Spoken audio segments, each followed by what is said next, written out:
Good afternoon students competitive इंग्लिशेर आरो एकटी इम्पोर्टेंट क्लासे चले एसेछि। This is voice change from SSC exam अर्थात एसएससी विभिन्न एग्जामे जे समस्त ভয়েস চেঞ্জগুলো এসেছিল তার উপরই কিছু আমি এখানে সেট করেছি।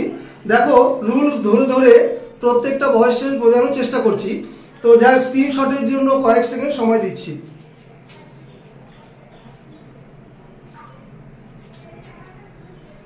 ক্লাস শুরু করি। This is Sushanta sir living at Nabadwip. তো ক্লাসের শেষে একটা অবশ্যই তোমাদের জন্য ফিল ইন দ্য ব্ল্যাঙ্কস দেওয়া হয়েছে।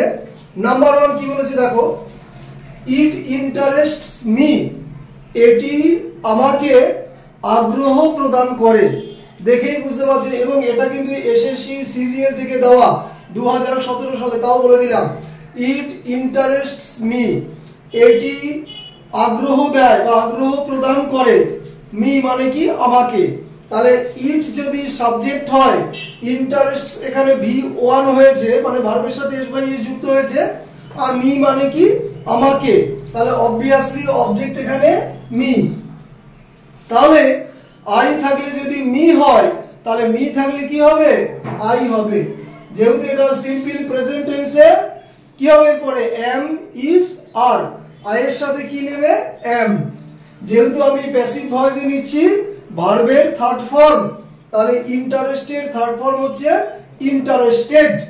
এবং সবাই জানে এরপরে একটা বাই বসে, কখনোই না ইন্টারেস্টেড এর সাথে কি হয় বাই হবে না, অ্যাপ্রোপ্রিয়েট আসবে এখানে ইন। ঠিক আছে, যেমন নো, নিউ, নোন, নোনের পাশে কি বসে টু বসে, কখনোই বাই বসে না। ঠিক আছে, আচ্ছা আর এটা ইট প্রথমে ছিল শেষে চলে গেছে। তাহলে এটা কি হলো সিম্পল প্রেজেন্ট টেন্সের নিয়ম। নাম্বার 2 দেখো, বিজ মেক হানি, মৌমাছিরা মধু তৈরি করে। এটাও এসএসসি এক্সামে দেওয়া। তো দেখো কি তৈরি করে, হানি। এটা সিম্পল প্রেজেন্ট টেন্সে সাবজেক্ট হয়েছে বিজ, V1 হয়েছে মেক, অবজেক্ট হয়েছে হানি। প্রিভিয়াস কোনো এক ক্লাসে বুঝিয়েছিলাম সিম্পল প্রেজেন্টের রুলস দিয়ে ভয়েস চেঞ্জ, সিম্পল পাস্টের যে রুলস তার যত ভয়েস চেঞ্জ হয় ওর বাইরে কখনোই দেবে না। কারণ হেবাচক, নাবাচক, প্রশ্নসূচক তিনটেরই রুলস আমি লিখে দিয়েছি। তাহলে দেখো এখানে অবজেক্ট হানি প্রথমে লিখলাম, এবার কি আসবে সিম্পল প্রেজেন্টে এম ইজ আর, অবশ্যই এখানে ইজ নেবে। প্যাসিভে করছি কি নেবে ভার্বের third form make, made, made হয়ে গেল মেড। এবার কি হয় বাই বসে, বসিয়ে দিলাম বাই। এবার বিজ এখানে সাবজেক্ট ছিল, বাই এর পর চলে গেছে অবজেক্ট হিসাবে। সাবজেক্ট অবজেক্ট হয়, অবজেক্ট সাবজেক্ট হয়, ছোটবেলা থেকে পড়েছো। নেক্সট 3 নম্বর দেখো খুব important, did he kill a lion. এটাও আমার প্রিভিয়াস ক্লাসের রুলস থেকে নেওয়া, মানে যদিও এসএসসি লাইন এটা। তাহলে দেখো সে কি একটা লায়ন হত্যা করেছিল, কি হত্যা করেছিল আর লায়ন। তাহলে যখনই তুমি প্রশ্নসূচকে ডিড দিয়ে পাবে অবজেক্ট অনুযায়ী ওয়াজ বা ওয়্যার আসবে। তাহলে অবজেক্ট এখানে অবভিয়াসলি লায়ন। তাহলে এখানে অবজেক্ট যদি এ লায়ন হয়, রুলস কি ছিল ওয়াজ বা ওয়্যার দিয়ে শুরু। তাহলে লায়ন কটা এখানে একটা, তাহলে আমার এখানে ওয়াজ দিয়ে শুরু হলো। তাহলে ওয়াজ আর লায়ন। এবার অবশ্যই ভিতরি হবে, কিলের ভিতরি কি হবে কিল্ড, তারপরে বাই, তারপরে এখানে কি ছিল সাবজেক্ট তোমার হি ছিল, হিটা হিম হয়ে গেল।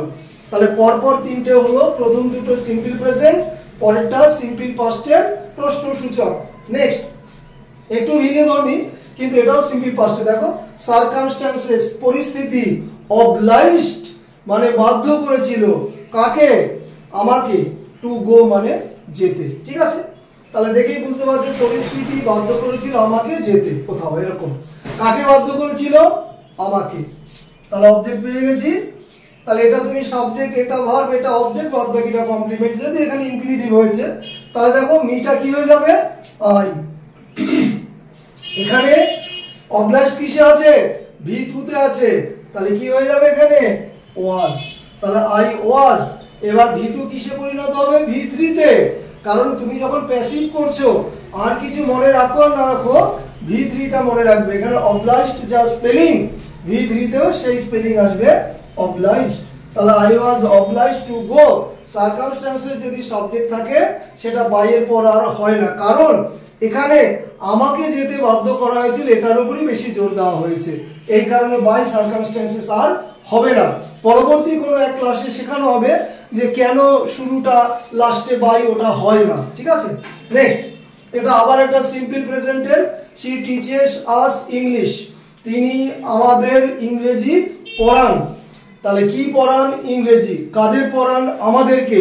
তাহলে একটা সেন্টেন্সে যখন ডাবল অবজেক্ট থাকবে তখন কাকে দিয়ে প্রশ্ন করার পর যেটা আনসার পাবে সেটাকে তুমি প্রথমে ধরে নেবে, আর যেটা সেকেন্ড মানে কি দিয়ে প্রশ্ন করলে যেটা আনসার থাকে সেটা যেখানে আছে সেখানেই পড়ে থাকবে। কি বলে ওটাকে? Retained object. আচ্ছা দেখো আনসারে ঢুকে পড়ি। তাহলে এখানে ডাবল অবজেক্ট, একটা হচ্ছে আস, একটা হচ্ছে ইংলিশ। তাহলে আসটা কি হবে? উই, কারণ উই যদি আস হয়, আস থাকলে হবে উই। লিখলাম। সিম্পল প্রেজেন্টে কি করে প্রমাণ? সাবজেক্ট সি, দেখো টিচেস, টিচেস V1 ভার্বের সাথে এস বাই এস, এখানে সি এর কারণে, সেটা আলাদা বিষয়। তাহলে কি হবে? এম ইজ আর, তাহলে উই এর সাথে কি নাই? আর। এবার টিচের থার্ড ফর্ম কি হবে? টট, TAUGHT, টট। এবার সেকেন্ড অবজেক্ট যেটা কি পড়ে রয়েছে? ইংলিশ।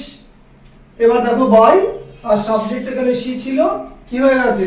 হার হয়ে গেছে, ঠিক আছে। নেক্সট, খুব important, close the door. Imperative sentence, imperative সেন্টেন্সে যদি তুমি অবজেক্টটা ডাইরেক্ট পাও, shut the windows, close the door, open the door ইত্যাদি, তখন তুমি লেট দিয়ে শুরু করতে পারো।